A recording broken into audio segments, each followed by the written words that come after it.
Hi guys, welcome back for another video. In this one I'm going to show you how you can get a realistic marble effect using epoxy. I'm going to start this project by making my own countertop. It's super easy, it just consists of 3/4 inch good one side plywood and trimmed out. Make sure any voids are filled and sanded well. Now, I always like to prime the base of my project the same color as the epoxy I'm going to be using. In this case, it's white. And what that does is if there's any thin spots in your epoxy pour, you're not going to see straight through it to the wood.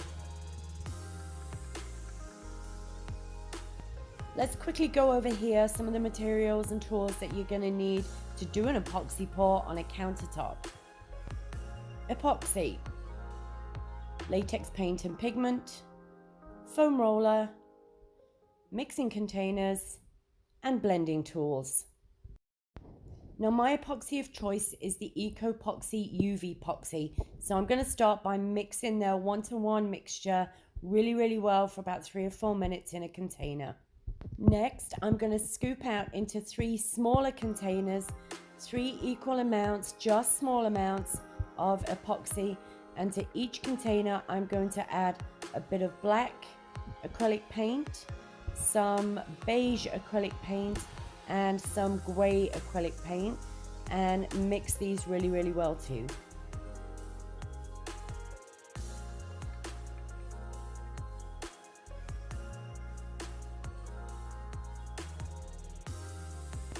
Because I suppose this is what you would class as a traditional marble, i.e. the white marble with the gray veins, white is the color that I'm going to use for the base. So to the remainder of the epoxy, I add some white pigment. I'm just going to stir that in for about a minute.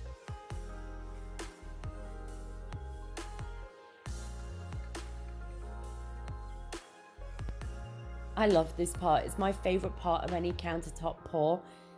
Take your container and literally just dump it on top. Spread it around with your foam roller. Do make sure that you get the sides as well, but just coat the whole piece evenly and let the epoxy flood over the sides and fill its own voids in.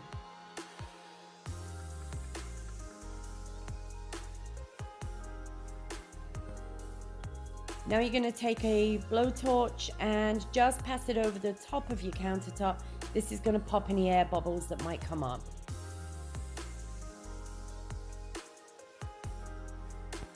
Now for the fun part.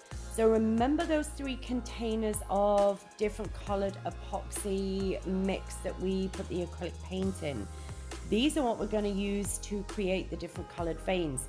The one I'm doing here first is a dark gray, and I'm just drizzling some lines. Now, I am not just drizzling lines anywhere. What you can't see out of shot is that I have a reference picture by my side, and I keep looking at that picture, because if I don't, I'm just going to end up with a piece of white countertop with random black and gray lines on it that isn't going to look realistic. So believe you me, every time I do this, I have a reference picture of a piece of marble by my side, and I will refer to this throughout the process to make sure things look realistic. Okay, whoa, what is that? Actually, it's one of my favorite things that I use to manipulate the epoxy. It is a feather tuck taped to a stick. That is absolutely all it is, but it gives a really nice effect.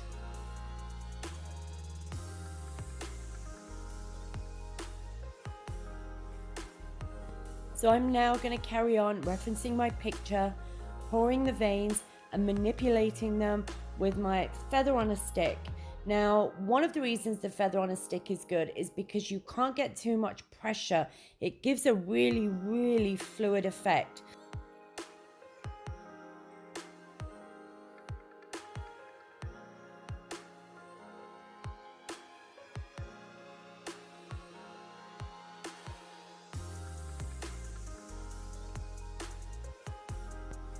Here I'm going in with the black epoxy mix, and that's just giving definition and contrast.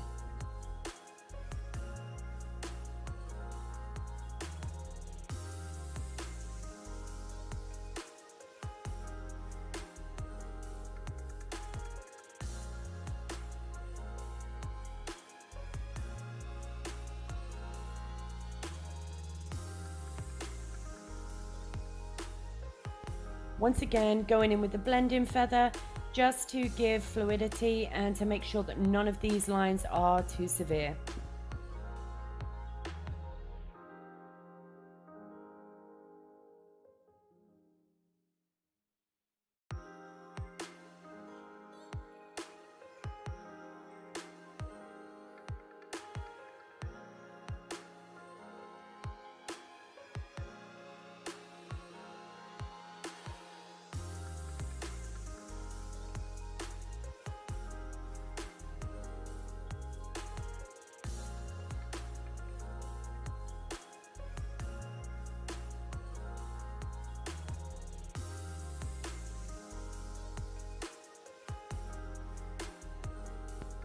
And the final color going on here is that beige color.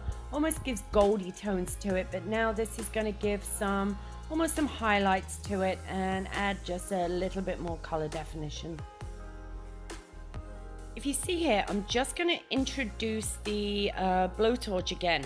That's going to blend the colors in a little bit, make the epoxy slightly melt. Be super careful when you do this, but yeah, it's going to make everything blend in a little bit better.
Another tool I'm going to bring here right now is the air hose. It's just something else that I like to use to manipulate the veins in the epoxy.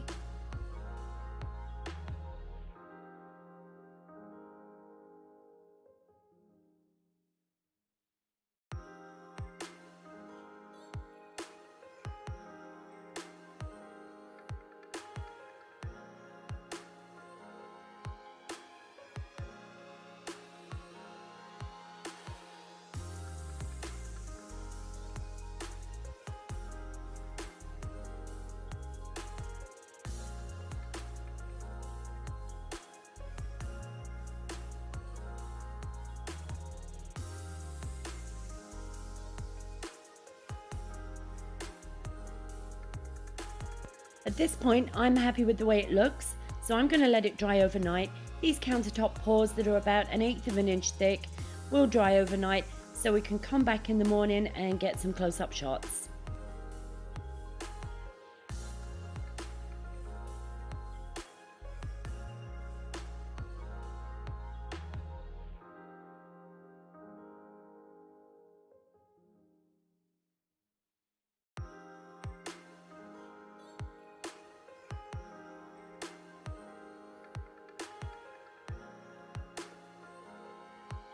For those of you that stayed till the end, thank you. And this is where the top ended up on the dog kennel for my puppy. His name is Maverick and he is now 10 months old. He is a Cane Corso and an absolute monster. Thanks for watching everyone. Till next time. Goodbye.